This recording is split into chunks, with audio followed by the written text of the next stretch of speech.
Pemirsa, perdagangan saham di Bursa Efek telah dibuka. Kita akan mencermati kinerja perdagangan saham hari ini.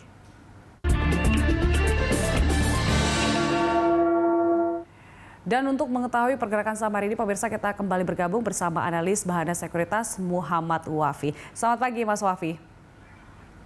Selamat pagi. Tadi pembukaan indeks kita itu sebenarnya positif, tapi ternyata kemudian turun, bahkan tadi sempat di bawah 6.000. Sebenarnya apa yang terjadi?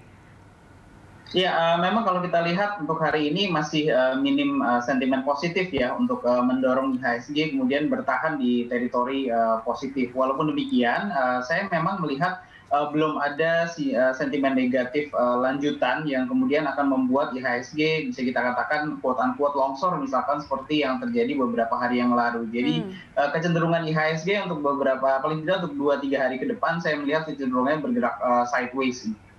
Jadi hari ini apakah kemungkinan akan bergerak di 5.990-an sampai 6.000 atau seperti apa gambarannya hingga penutupan nanti? Iya, untuk range pergerakan IHSG sendiri hari ini saya melihat range-nya di antara 5.975 sampai dengan 6.050 itu untuk hari ini ya. Jadi kecenderungannya memang masih bergerak di antara level 6.000 karena level 6.000 ini adalah level psikologis.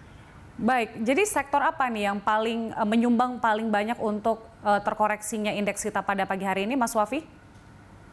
Ya, kalau kita lihat memang yang masih rawan terkena koreksi tentu yang big caps ya.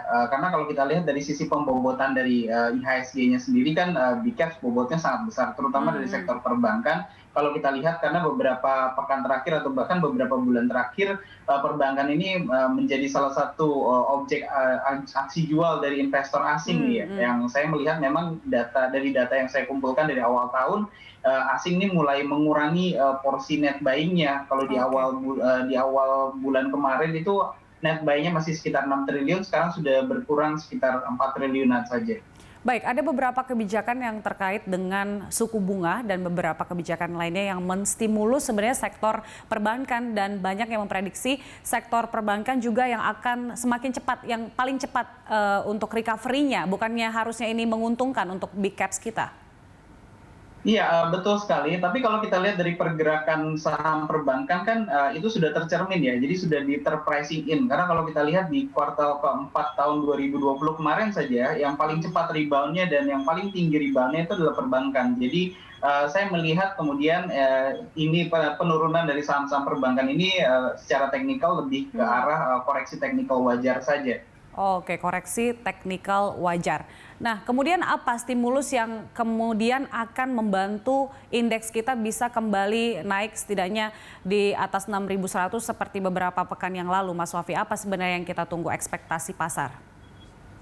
Ya, kalau kita lihat kan sekarang sudah mulai masuk ke momen pembagian dividen ya. Jadi sampai dengan tanggal paling tidak cum date dari dividen masing-masing emiten, terutama emiten-emiten yang kapitalisasi pasarnya cukup besar, itu akan menjadi salah satu katalis utama untuk penahan IHSG agar tidak turun lebih dalam, bahkan bisa naik lebih tinggi ya. Karena investor, terutama investor institusi, tentu akan mulai mengincar saham-saham yang membagikan dividen tersebut. Apalagi kalau kita bandingkan dividen yield-nya yang relatif cukup besar. Itu yang pertama. Kemudian yang kedua, kalau kita lihat sentimennya itu datang dari kondisi makro sendiri.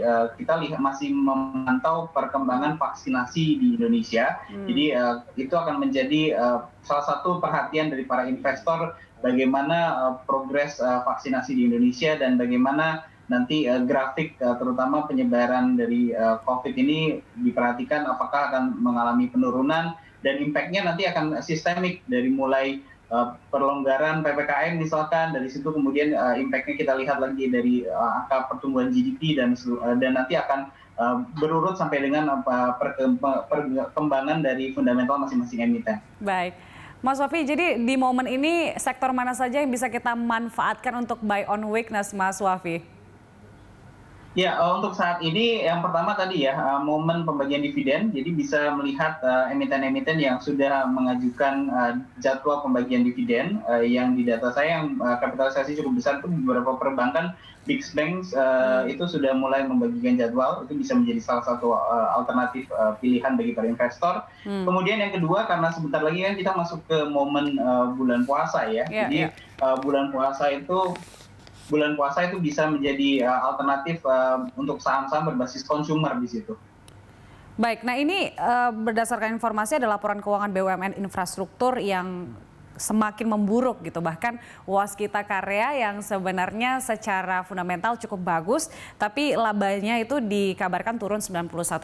Bagaimana dari sektor infrastruktur ini?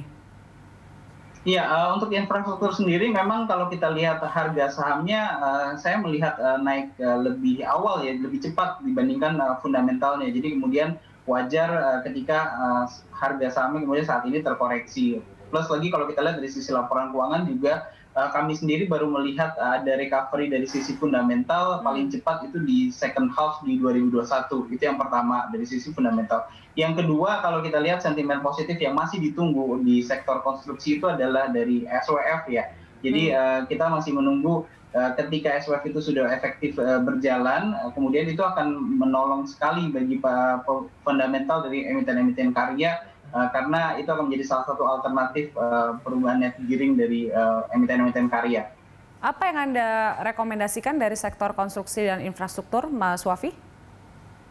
Ya, untuk saat ini memang posisinya masih wait and see ya kalau kita lihat. Jadi masih menunggu sentimen, terutama sentimen dari SWF itu sendiri. Nah, ketika nanti SWF sudah mulai berjalan, itu nanti yang akan saya perkirakan yang akan sangat positif sekali terkena dampaknya itu adalah Waskita Karya dan Jasa Marga. Karena kalau kita lihat kan sebenarnya penurunan kinerja yang signifikan di 2020 itu kan lebih karena beban hutangnya yang cukup besar ya. Nah, dengan adanya SWF ini itu bisa langsung merubah posisi hutangnya ya, sedikit banyak nanti posisi hutang mungkin bisa dipindah ke ekuitas atau mungkin bisa dirubah ke aset.